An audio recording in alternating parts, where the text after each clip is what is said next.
હવે આગળ વાત કરીશું કાળમુખા રવિવારની।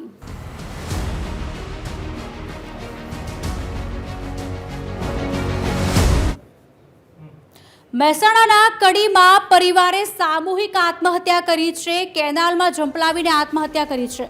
આપને જણાવી દઈએ, શંખેશ્વરનો જે પરિવાર એક સાથે કેનાલમાં ઝંપલાવ્યું છે।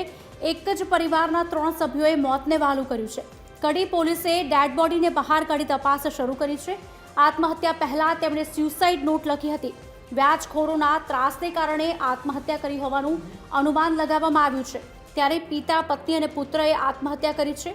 મૂળ અમદાવાદનો પરિવાર શંખેશ્વર ખાતે રહેતો હતો અને 10 વર્ષથી લોખંડનું કારખાનું ચલાવતો હતો।